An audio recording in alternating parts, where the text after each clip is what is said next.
माँ का प्यार भगवान का एक आशीर्वाद है। घर में आज सुबह से ही बड़ी चीख पुकार मची हुई थी। न जाने आज घर में कौन सा हंगामा हो गया था। रमेश की बीवी जोर जोर से चिल्ला रही थी, इतनी जोर से कि आसपास के घरों के लोग भी अपने घरों से बाहर आ गए। दरवाजे के पीछे एक वृद्ध औरत सिकुड़ी सिकुचाई सी आंसू बहा रही थी। मुंह से यूं तो एक शब्द नहीं निकल रहा था, लेकिन बहू के ताने सुनकर आंखें रो पड़ी थीं। इधर रमेश अपनी बीवी को बार बार समझा रहा था कि माँ ऐसा नहीं कर सकती। दरअसल टेबल पर रखी बहुरानी की कीमती अंगूठी कहीं गुम हो गई थी।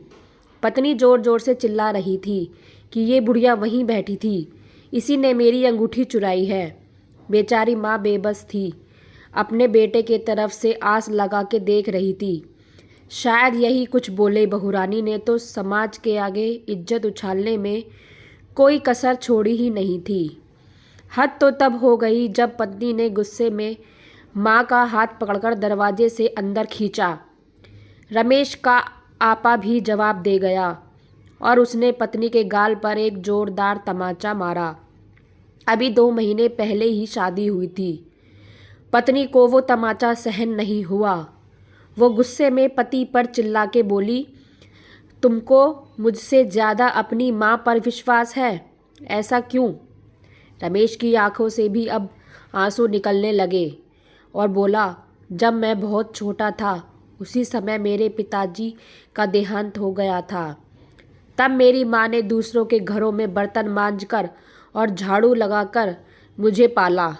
मुझे याद है कि माँ बड़ी मुश्किल से एक वक्त के खाने का इंतज़ाम कर पाती थी और वो खाना भी वो मेरी थाली में परोस देती थी और खुद एक खाली डिब्बे को ढककर मुझसे झूठ बोला करती थी कि तू खा ले, मेरी रोटियां इस डिब्बे में है, जबकि वो डिब्बा हमेशा खाली होता था। लेकिन मैं भी जानता था, तो मैं आधी रोटी बचाकर माँ से बोलता था कि मेरा पेट भर गया है और आधी रोटी माँ को खिला दिया करता था। आज मैं 2 रोटी कमाने लायक क्या हो गया? अपनी माँ के उस बलिदान को भूल जाऊं?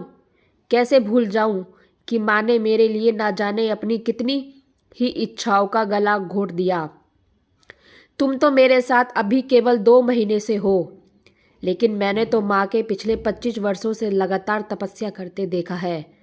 आज उम्र के इस पड़ाव पर आकर क्या मेरी माँ को एक अंगूठी का लालच होगा? अगर अपनी माँ पर शक किया तो भगवान मुझे नरक में भी जगह नहीं देगा। दोस्तों, माँ बाप तो भगवान का रूप होते हैं। धिक्कार है ऐसे लोगों पर जो अपने माँ बाप के बुढ़ापे का सहारा भी नहीं बन सकते। अरे अपनी औलाद के लिए माँ बाप क्या कुछ कुर्बान नहीं करते। सारा जीवन बच्चों को पाल पोस के बड़ा करते हैं और बदले में मांगते ही क्या है? बुढ़ापे में 2 वक्त का खाना और अपने बच्चों का प्यार। क्या हमारे माँ बाप का इतना भी अधिकार नहीं है हम पे? तो फ्रेंड्स, अगर ये कहानी अच्छी लगी हो तो लाइक, शेयर और कमेंट्स जरूर करें और चैनल को सब्सक्राइब करें। Thank you.